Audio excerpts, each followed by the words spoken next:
Será que o passado, ele passa mesmo? E quando parece que ele tá amarrando a gente e impedindo de seguir em frente? Será? Será mesmo que dá pra viver sem olhar pra trás? Aceita o chá de coragem?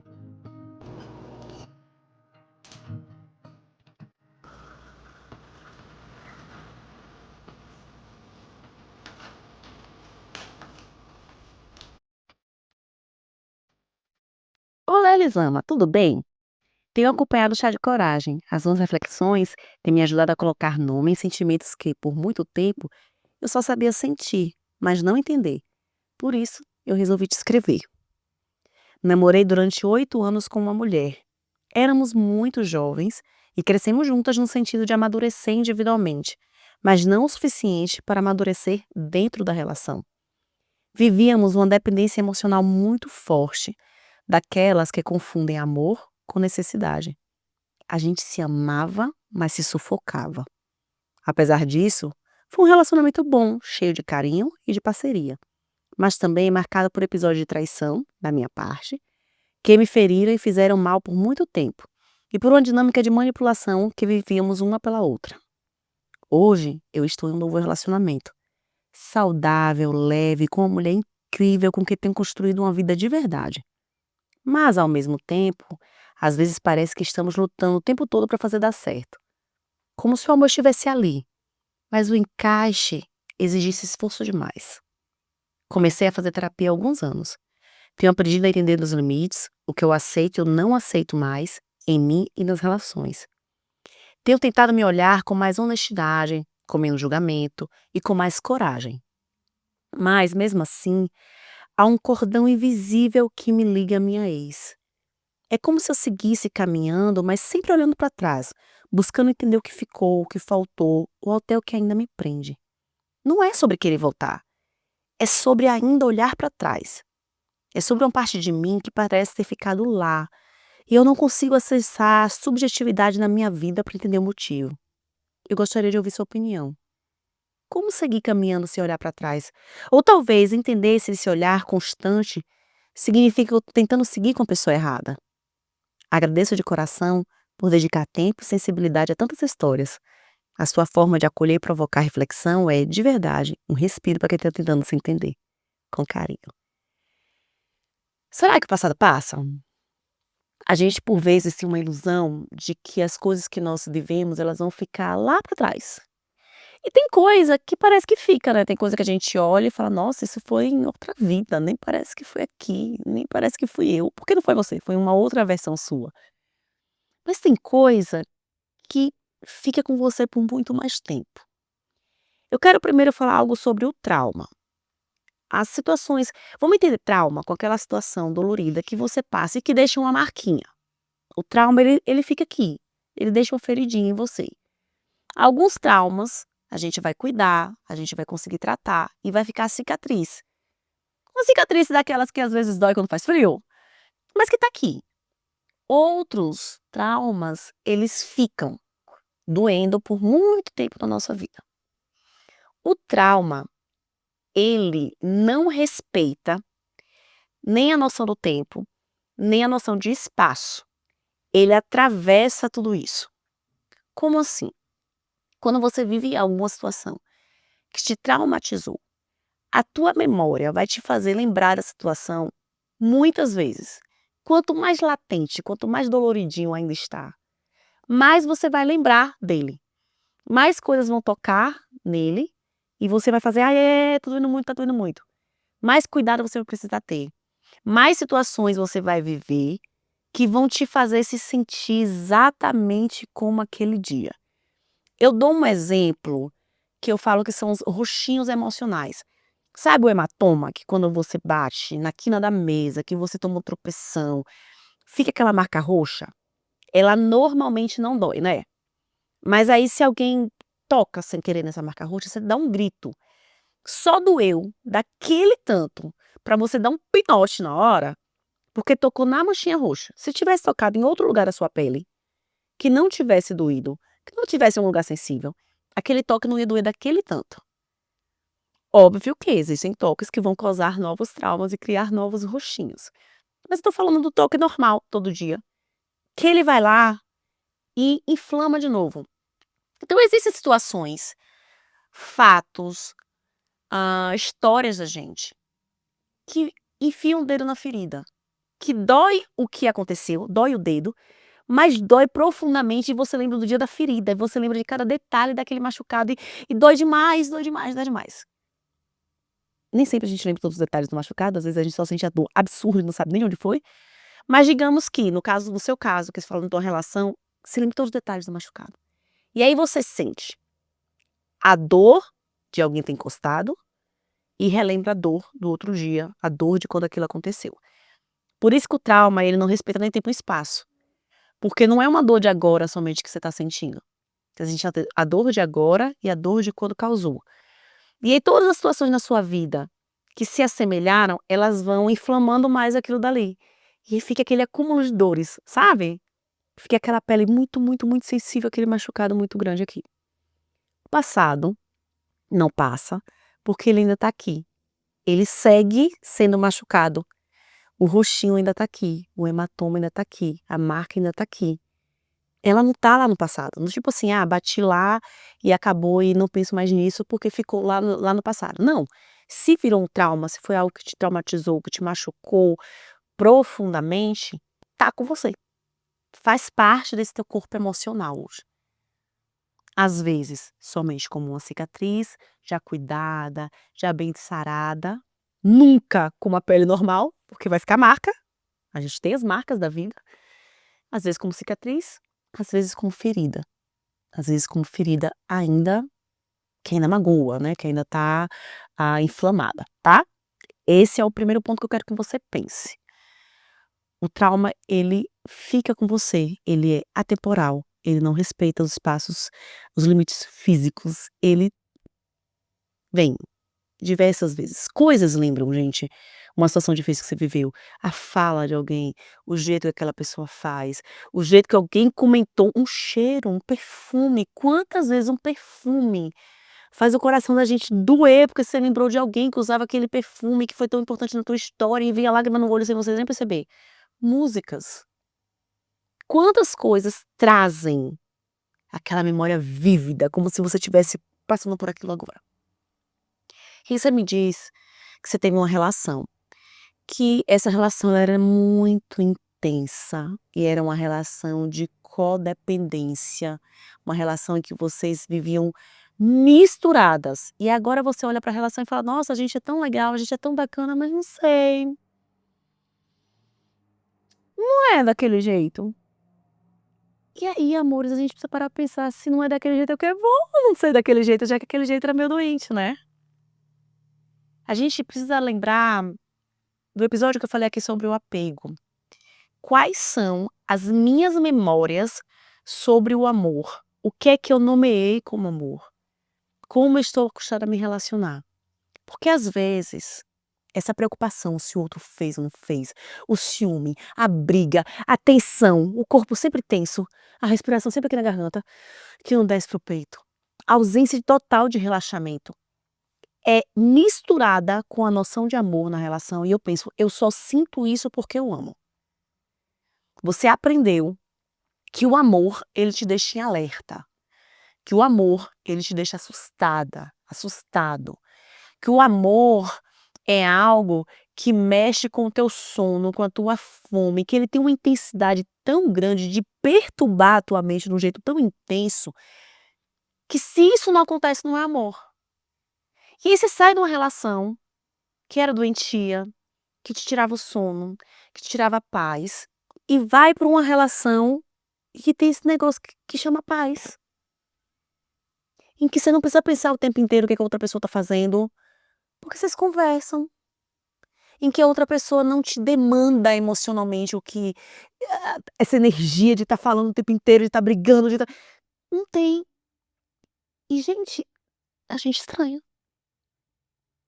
Veja, a gente não se acostuma só com o que é bom não, tá? A gente não se acostuma só com o que é gostoso não. A gente se acostuma com o que é normal pra nós. E essa noção de normal é uma noção construída. pela tua história, por onde você nasceu, as pessoas com quem você conviveu, papai, mamãe, titia, vovó, todo mundo aqui ajudou a te construir o que é normal. O que é normal para você não é necessariamente normal para mim.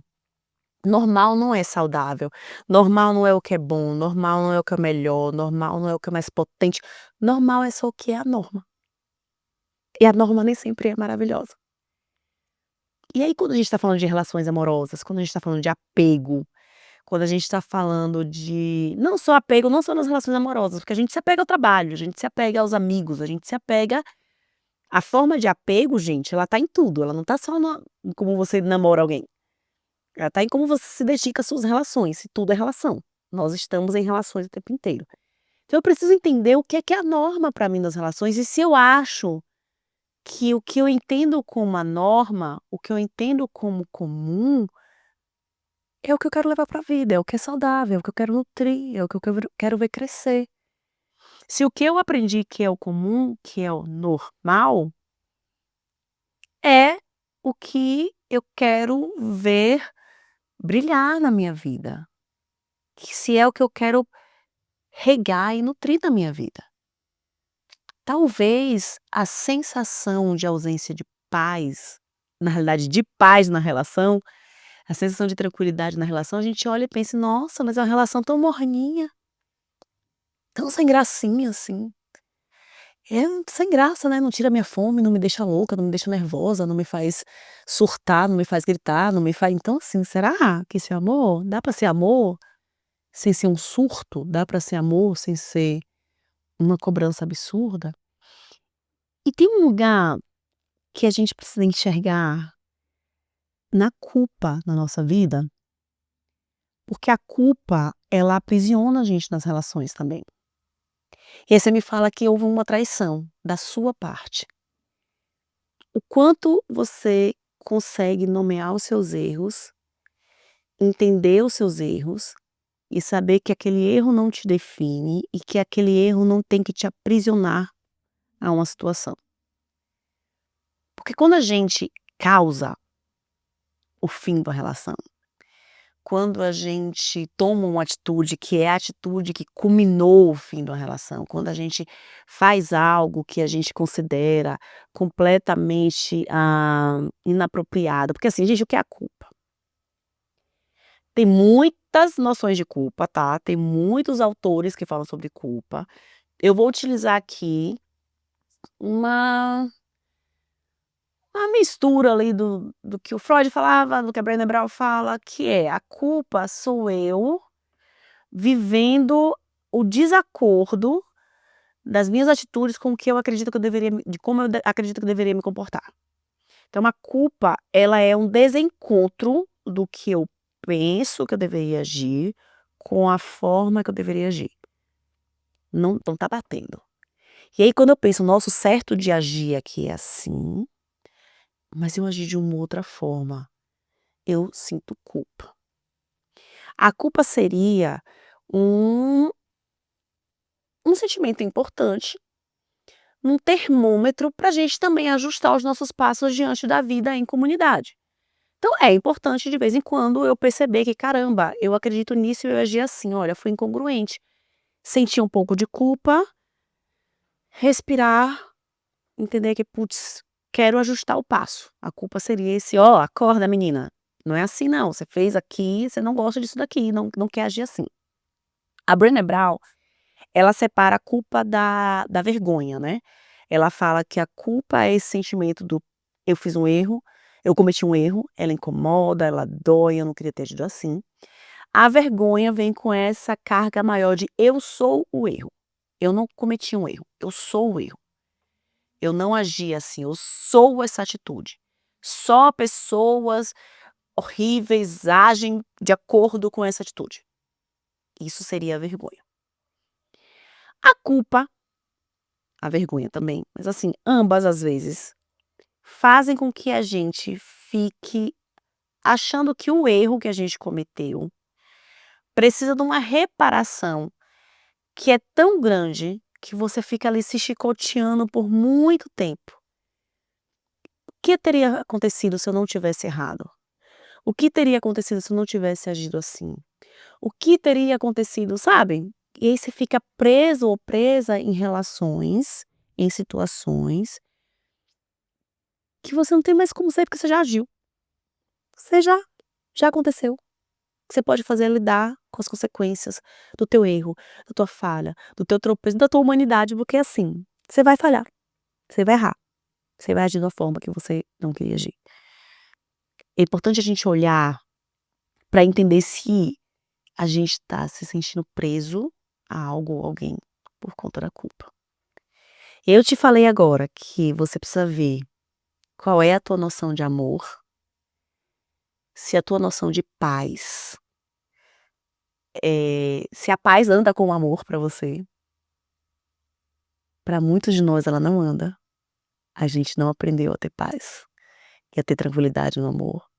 E muitas vezes a gente acredita que a paz e a tranquilidade no amor são, na realidade, é que eu não tô tão interessada assim, porque se eu tivesse interessada de verdade, eu estava assim, sem ar, com minhas pernas tremendo, dormindo e sonhando pensando na pessoa, ligando pra ela 15 vezes no dia. Se eu não tô fazendo isso é porque eu não gosto tanto assim. Talvez seja só porque não você tá segura e você não sabe o que é ficar seguro.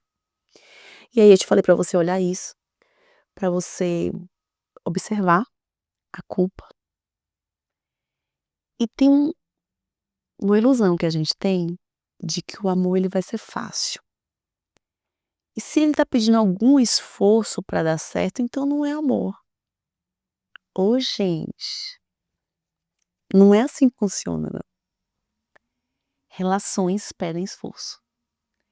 Elas não têm que pedir esforço demais, a ponto de demandar tanta energia que você faz: "Eu não dou conta, não tem condição, é mais um trampo na minha vida", mas não dá pra acreditar que, nossa, se fosse pra gente estar junto mesmo, pra junta mesmo, putz, ia ser muito fluido, ia ser muito tranquilo, ia ser muito fácil. Até porque as relações passam por fases, né. Tem fase que a relação tá fácil e fluida e tem fase que tá mais difícil, que tá mais demandante, porque tem fase que a gente também tá fácil, que o outro tá fácil, e tem fase que a gente tá mais demandante. E uau, o quanto nós estamos aceitando que relacionamentos são a junção de pessoas imperfeitas, atrapalhadas, inconstantes, infelizmente. Pessoas que erram, pessoas que acham que querem muito uma coisa e aí depois descobrem que nem era o que elas queriam e mudam de ideia. E que ser você, você se relacionando com você, já não é um negócio fácil. Lidar com a sua própria inconstância, lidar com seus próprios medos, lidar com a sua própria angústia já não é um negócio fácil. Você pensa em ajustar as minhas angústias, lidar com elas enquanto eu lido com o outro que também tá lidando com as angústias dele que ai gente, entendeu? Relação como um negócio complexo, como é um negócio que demanda esforço, porque é um encaixe complexo, gente, não existe encaixe perfeito. Esse é o ponto aqui, não existe encaixe perfeito. A gente se encaixa e desencaixa, encaixa e desencaixa, junta e atrapalha e a gente vai nessa dança aqui. Que bom que não tem encaixe perfeito. Que bom que não tá faltando parte em você. Porque quando a gente fala assim: "Nossa, encaixa perfeitamente", só encaixa perfeitamente o que tá faltando uma parte, né. Não tá faltando parte em você. Ninguém tem que encaixar perfeitamente. A gente vai andar junto. Você inteirinha, a outra inteirinha também. Eu inteirinha também. Inteirinha assim, né, com as minhas avarias de ser humano, mas eu não tenho que te completar, nem você me completar, a gente não tem que se encaixar. A gente precisa ter disposição pra entender o que é que precisa pra gente ficar junto. Ter a vontade e a disposição pra fazer os ajustes que são necessários, e que serão necessários inúmeras vezes na vida, muito mais do que o que a gente gostaria. Eu sempre digo que quanto mais longeva a relação, quanto mais longa a relação, mais ajustes a gente vai fazer, vai precisar fazer, né, assim, se a gente for olhar um todo. vou dar um exemplo, você aluga uma casa, né, você alugou aí a casa por uma temporada, você não vai precisar, a não ser que você dê muito azar de entupir alguma coisa, quebrar alguma coisa, você provavelmente você vai passar 3, 4 dias, você não precisa mexer em nada. Mas se você morar na casa, você vai precisar depois de um tempo desentupir algo, consertar algo, e quanto mais tempo você passar, você vai precisar retocar pintura, você sabe? Vai ter um monte de ajuste que você vai fazer, porque o tempo, o uso, faz com que a gente precise de ajustes. Relacionamentos pedem ajustes. E isso não quer dizer que um relacionamento não é bom, não é saudável. Quais são esses ajustes que a relação está pedindo? São ajustes que me fazem bem? São ajustes que me incomodam, mas que eu percebo que fazem parte do meu crescimento? São coisas que eu cedo, mas que eu recebo tanto do outro também, que essa troca nossa é tão justa e equilibrada? O que é que a gente faz aqui? Lembrando que equilíbrio é movimento, tá? Não existe o ponto em que eu encontrei o equilíbrio perfeito em qualquer relação, não existe.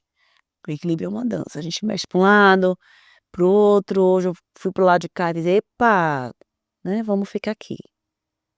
Como a gente está dançando esse equilíbrio da vida, da relação, da negociação, do passado. E para encerrar, a gente vai olhar para trás. E é importante olhar para trás, seu carro tem retrovisor, se você tiver carro, todo carro tem um retrovisor. A gente vai olhar para trás. Olhar para trás e ver o que está acontecendo, o que aconteceu e aprender, faz a gente crescer, sabe? Mas não dá para dirigir olhando para trás. Não dá para seguir só olhando para o retrovisor. O retrovisor é um auxílio. E eu olho para ele para entender uma coisa ou outra, aprender, mas a gente tem que olhar para frente. Você está dirigindo olhando para o retrovisor? Ou você queria arrancar o retrovisor e só olhar para frente e tá criando uma expectativa irreal? Eu não tenho como te falar se você tá com a pessoa certa. E eu quero te falar um negócio, assim, não existe pessoa certa. Essa é uma ilusão romântica. Não existe pessoa certa. Existem encontros especiais que a gente cuida, que a gente tem uma troca saudável, que às vezes ficam meio difíceis. Tenho 16 anos de casamento, mas já tive vontade de ir embora pra nunca mais voltar algumas vezes. Já tive motivos pra ficar tantas outras. Já tive fases incríveis e fases que eu pensei: "Nossa, a gente não comemora mais um ano". E é isso. E relações, elas oscilam. É a gente entender se a dança ainda tá fazendo sentido, se a dança não tá me machucando. Mas olha pra frente, dá umas piscadinhas olhando pra trás pra ver, aprender, mas o sentido da vida é outro, tá bom? Se você, meu bem, quer o meu pitaco na sua história, manda um e-mail, tá aí tá na descrição do podcast, tá na descrição do episódio, tá? Eu dou um pitaquinho nessa história também, porque eu adoro. Adoro dar pitaco na história alheia, tá bom? Manda esse episódio pra todo mundo que você conhece, tá? Porque assim, a pessoa pode não ter vivido essa história parecidinha, mas aí tem um negócio que, caramba, cabe. Então manda episódio. Ou então é só divertimento mesmo, ouvir a história dos outros é legal. Não é legal? Nós somos um país fofoqueiro mesmo. Vamos a história dos outros para a pessoa, tá bom? Um beijo e até o próximo episódio.